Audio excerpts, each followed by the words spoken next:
So let's get right into it. We need to talk about one of the most maddening parts of looking for a job today. Why is it that you can send out a dozen, maybe even 100 perfectly good resumes and hear absolutely nothing back? Well, we're going to pull back the curtain and show you exactly what's going on.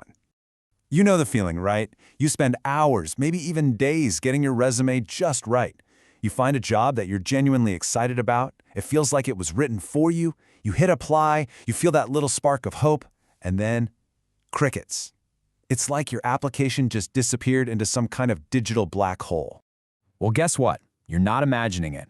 The reality here is actually pretty shocking.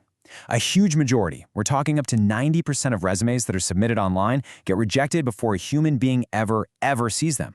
90%. So what on earth is going on here? Okay, here's the big secret. The problem probably isn't you, and it's probably not your skills or your experience. The problem is that there's an invisible gatekeeper standing between your resume and the hiring manager. It's an automated system that most of us don't even know is there. See, this right here is the fundamental misunderstanding. We all have this image in our heads of a hiring manager, maybe with a cup of coffee, carefully reading through our resume and appreciating all our hard work. But the truth is, the very first reader isn't a person at all. It's a piece of software. And that software has a name. It's called an applicant tracking system, or just ATS for short. The easiest way to think about it is like a robotic bouncer for recruiters. Now, why do companies use these things? Well, it's about sheer volume. I mean, a single job posting at a popular company can get hundreds, sometimes thousands of applications. So the ATS's job is to scan every single one of them, sort them, and rank them. And only the ones that get a high enough score actually get passed along to a real person. So if a machine is making this incredibly important first decision, what makes it say no? Well, this is the interesting part.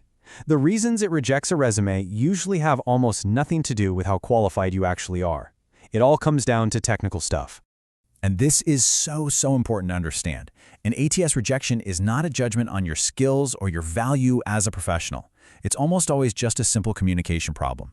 Your resume is basically speaking a language that the robot just can't understand.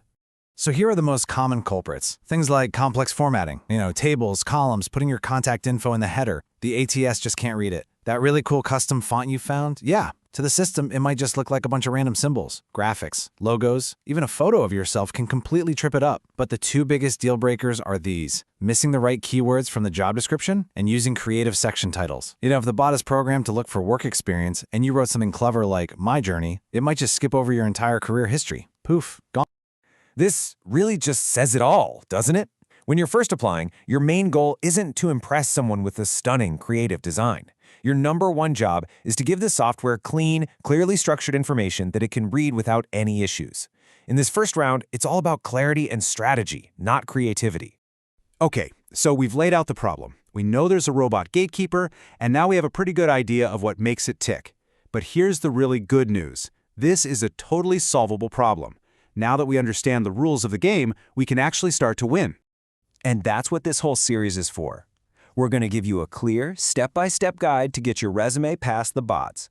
We'll show you exactly how to pick the right format, how to find and use the perfect keywords, and how to structure your entire resume so that it's guaranteed to land in front of human eyes.